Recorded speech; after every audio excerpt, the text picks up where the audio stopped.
Hi, Dominic. Hi. Hi. How you doing? Fine, and you? Great, thanks. Great. Good. Nice to be in Amsterdam, of course. Always nice to be in Amsterdam, yes. Okay. How many times have you been in Amsterdam now? I don't know, loads of times over the years. I mean, I think my first time here was probably when I was about 18. We kind of came over for a friend's 18th birthday party, as many English people do, to Amsterdam. And came back a few times just for pleasure before we actually got the chance to actually play here with the band. Yeah. But Jesus, I don't know, probably 10 times. 10 times. As a guess, maybe Okay. more. Maybe more. Okay, well, first to start off the interview with an easy question, I think. What is the first album that you bought, being a little kid?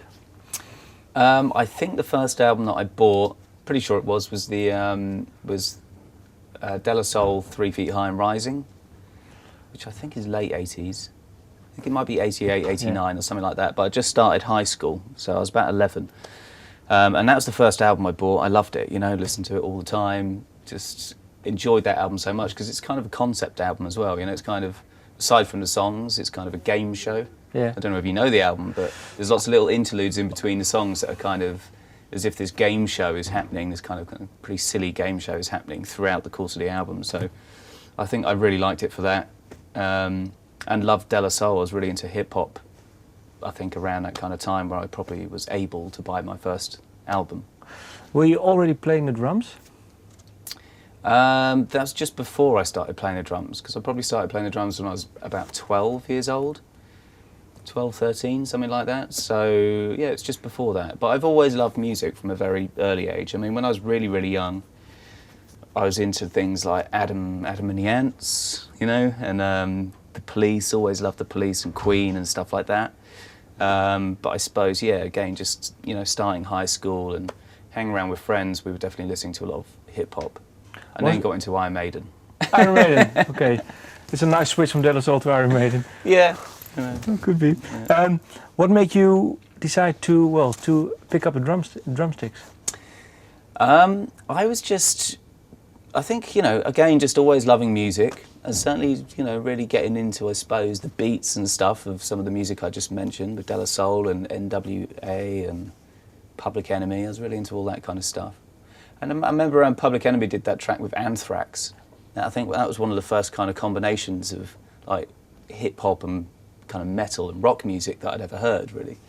But I suppose, yeah, always been into music. And I remember like being at school and definitely seeing some like jazz band come in and play at the school. And I just remember being like really impressed and enthralled with the drummer and just like staring at the drummer and thinking it was just so cool. I was like, wow, maybe I should learn the drums. But that was also around the same kind of time that we actually started the band, because none of us were really any kind of serious musician before we actually got in a band. We were literally like 4 friends hanging around and we were like, let's start a band. I'll play the drums, you play the guitar, you play the bass, and you can sing. So, and then we literally just got in a room, no one knew how to play their instruments. Yeah. It was all like terrible and sounded awful, I imagine. So we very much learnt our instruments just by playing together and, I suppose wanting to be in a band and play music. Was this the band already with Matthew, or was it pre-Matthew? This was pre-Matthew. The first band I started was Gothic Plague, which was with a bunch of other friends, but then our guitarist ended up leaving, or I kicked him out, I think, and then got Matt in because I knew he was good on the guitar. I didn't really know him at school too well. I knew of him, but I knew that he was a good musician for his age. Wow.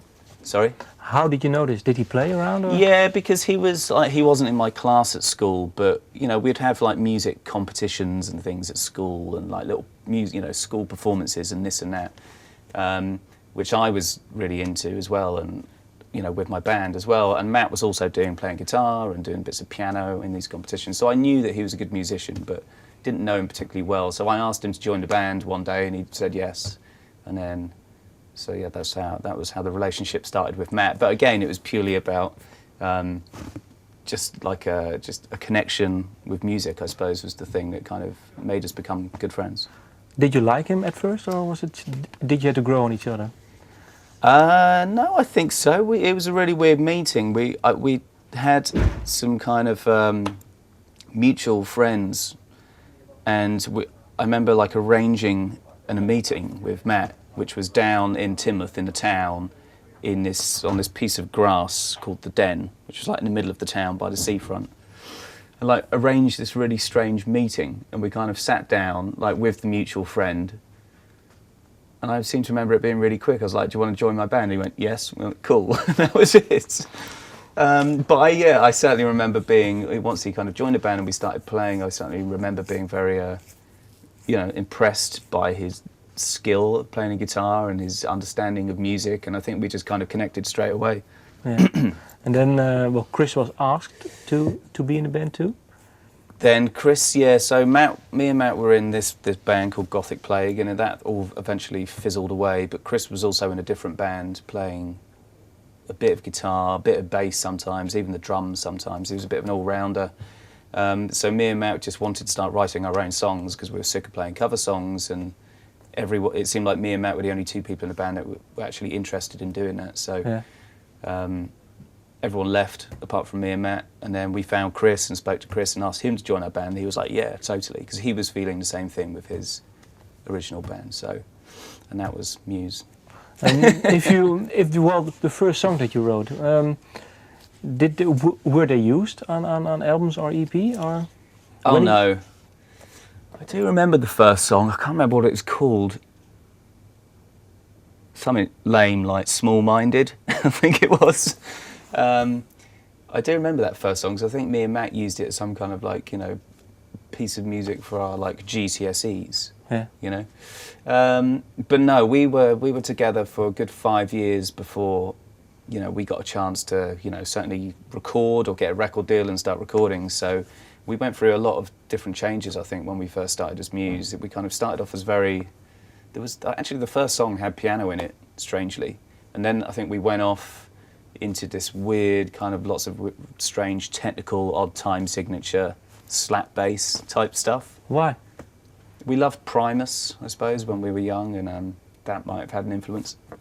I don't know, I think it kind of playing weird odd time signature music was kind of for us a way of learning music and learning how to play in a slightly more technical way, which we found interesting at the time. And then eventually we kind of came back round to just, I suppose, writing more melodic songs, because there was a period there where it was just real kind of grungy metal odd time signature weirdness. It wasn't particularly tuneful. It was just weird riffs and stuff like that, but heavy. And then eventually, we kind of